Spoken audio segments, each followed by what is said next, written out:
Is weight training on your to-do list, but somehow you still haven't gotten around to getting started? I get it. It's intimidating. It's stepping out of your comfort zone. But wouldn't it be great to finally do it and start looking and feeling younger and stronger? I have the answer for you. My new Strong for Summer group coaching program. I've got 6 spaces in this unique 8-week weight training Kickstarter where I'm going to be helping you get started weight training either at home or the weight room, your choice, so you can get stronger in time for summer. If you're interested in learning more, reach out to me in Instagram in my DMs or send me an email at lynn@befitafter40.com. The information is in the show notes. So this week's episode is a continuation on last week's episode, which was about how quickly you will be able to see and feel results from starting weight training. And like I said last week, it depends. And there are really a lot of factors. There are some factors that you cannot control. There are some factors that have to do with how you're training, so what you're doing actually in the weight room. And then there are factors, what you're doing outside of the weight room. And last week, we covered the first two, so what you're doing, or the factors you can't affect and the factors that you can affect in the weight room. And today, it's the stuff you can affect, which is outside the weight room. So if you haven't listened to last week's podcast episode, go back and take a listen. Today will be short and sweet. Last week was a little bit longer, but I thought it will just get too long if I try to throw everything into one episode. So today it's about the things that you can do to affect your results outside of the weight room. So last week we talked about the things that you need to be doing inside of the weight room. And I do believe that those are some of the most important aspects of whether you will see results or not. So if you are following a good program, you are training intensely, training regularly, consistently, and you've given it time and you're still not seeing results, then start to look into these factors here. And actually, yeah, these are good to have in place anyway, but they're not going to make as much of a difference as your actual training is going to make. Except for this first one. So the first one is your recovery. So muscles are not built in the weight room. That's only part of it. So they're stimulated in the weight room. In the weight room, you're telling your body that, hey, I'm not strong enough to manage life. And then it's after that stimulus that the actual growth and strengthening happens.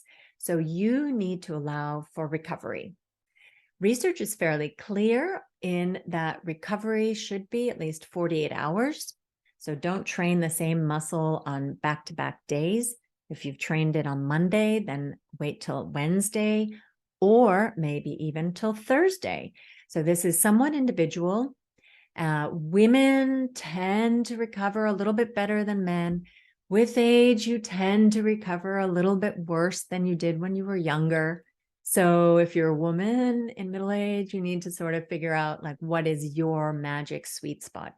So for me, for example, I can do the 48 hours, but I prefer the 72 hours. So like if I work out, do lower body on Monday, I'll do it again on Thursday. But sometimes my weeks go so that I can, that I have to do it on Wednesday because, yeah, life. And the way that you'll know if you've recovered enough is that you're able to go in and do a good session again, that you feel fairly fresh when you go in and train again. Now, of course, life can get in the way of that feeling as well. Didn't sleep well, kids woke me up, stressing about work, whatever. There are a lot of things other than whether you've had enough recovery days that can affect that. But in general, if everything else is perfect and then you notice that, oh, last time I was able to lift more than this time, it might be that you just haven't recovered enough. Or it could be one of these other things that I will be mentioning soon. So you need these recovery days. And okay, so a lot of people like to do cardio in addition to doing weight training. And I think that is just great. Of course, our cardio health is important.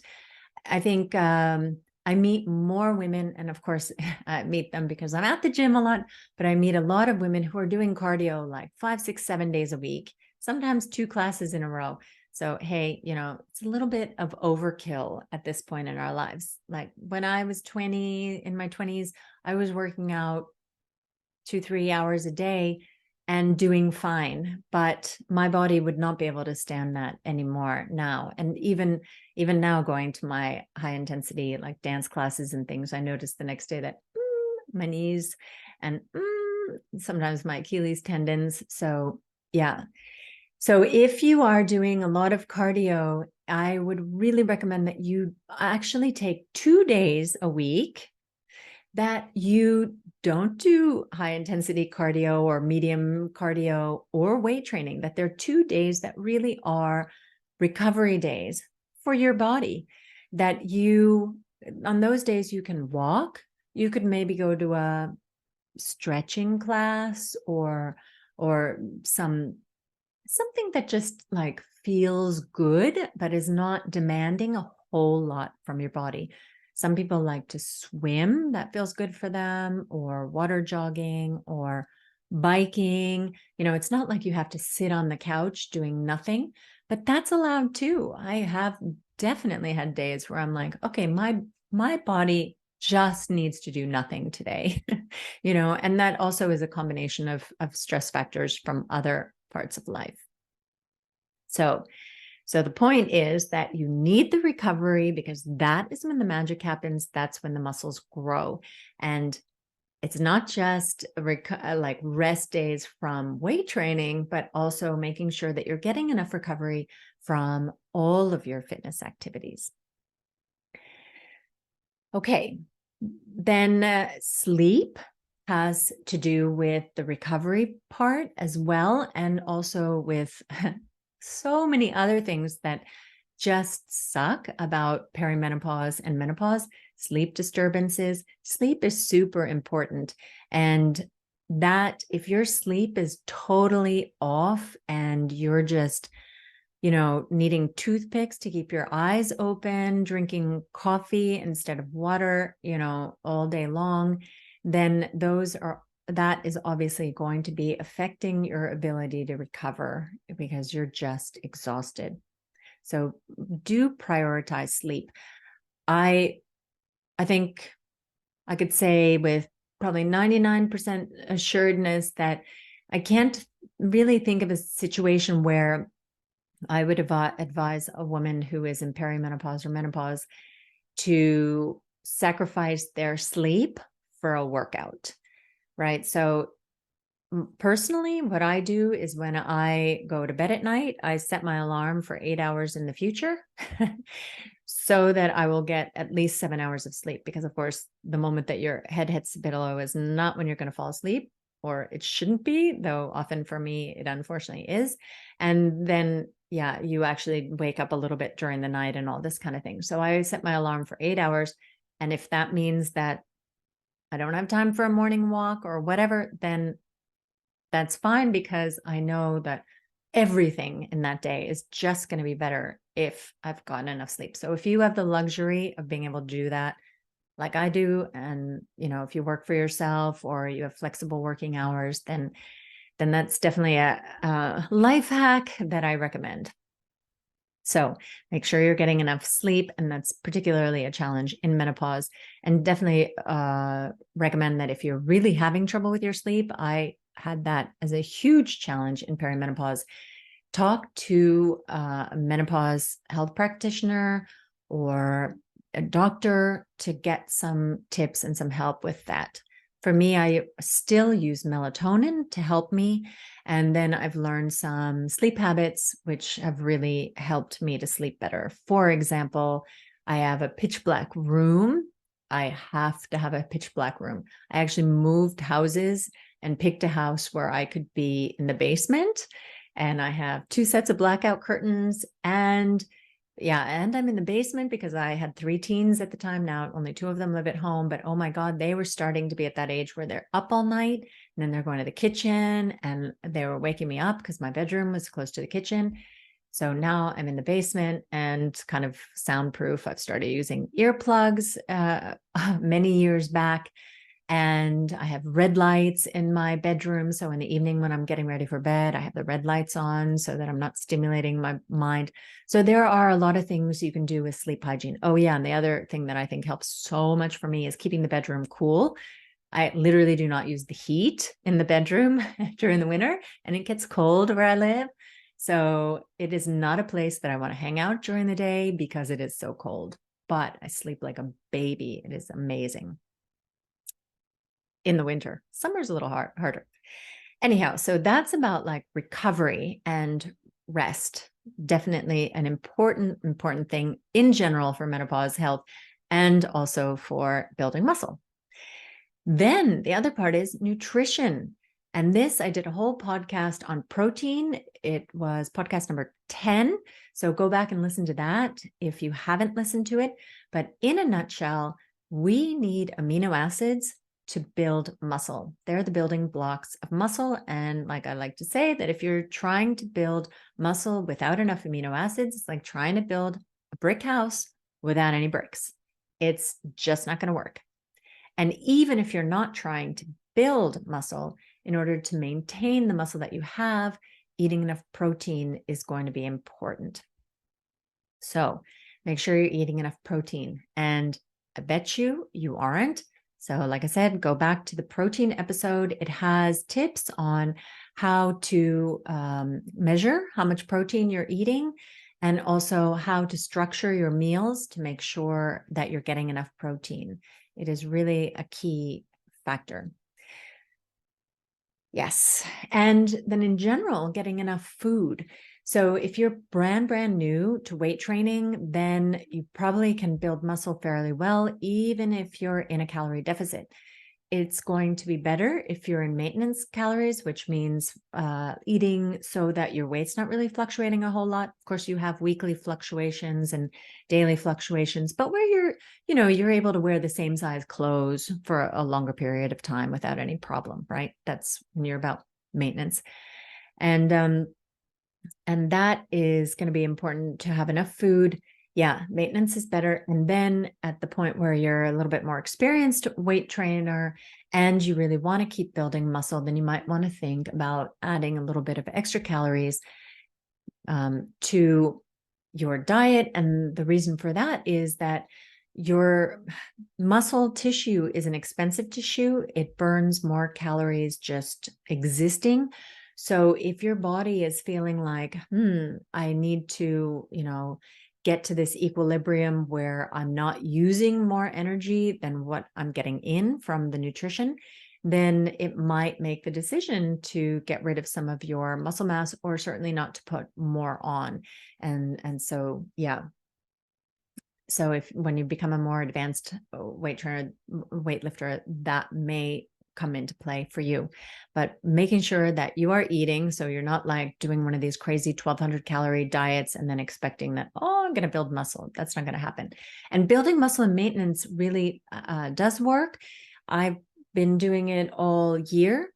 And where the weight on the scale has stayed the same, but my body composition has changed. And it's actually really interesting because I've been doing these in-body measurements, and they have like a database where they of course look at, they know what is my body fat percentage, what is my lean muscle mass percentage, and what's my weight, and all this, right? Because it's analyzed my body. And I was just looking at from the first measurement that I got to the last one, it actually recommends like your ideal weight. And I was a little bit above my ideal weight, actually. But as I've built muscle mass, it has recommended that my ideal weight is higher than it was. So if the first time it recommended 64 kilos as my ideal weight, now it's recommending like 66 kilos. Just because my muscle mass has increased, and it recognizes that I can be heavier at a healthy, I can be healthy at a heavier weight. So that was, I thought, pretty cool. Anyway, that was a little bit of an aside. Back to the topic. So now we talked about rest and recovery, nutrition, protein, so calories and protein. And the third thing that I would really be thinking about is your overall stress levels. So in perimenopause, your cortisol, your stress hormone levels are a little bit higher than they were before. And that has to do with changes in your estrogen and progesterone levels, which have been kind of controlling that cortisol earlier.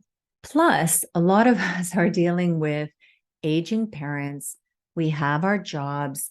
We might have teenagers keeping us up at night. There are a lot of things going on in our lives, a lot of stressors, and it is really no joke that you need to learn to manage your stress.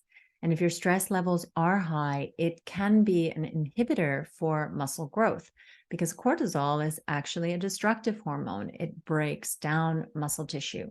So trying to keep your stress bucket from overflowing is important.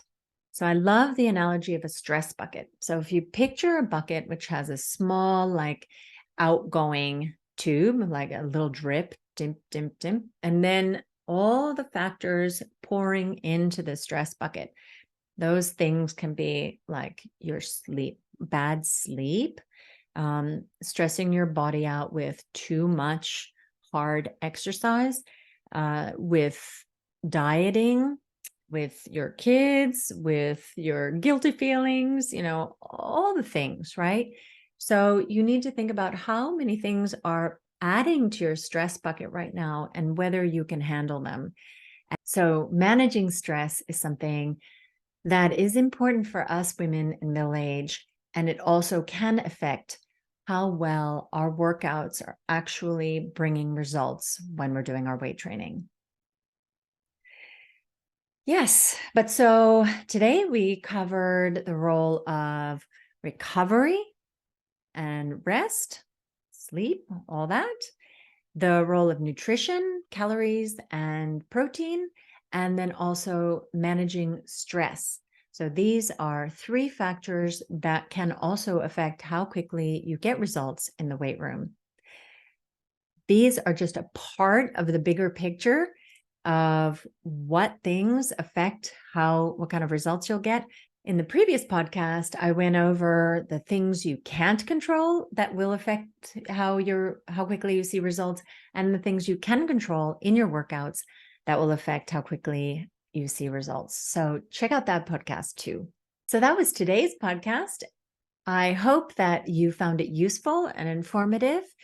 I would love to hear from you. Please feel free to drop me a line. Best place to get in touch with me is on Instagram at befitafter40__ or you can email me at lynn@befitafter40.com. And I hope to see you next time. Happy training.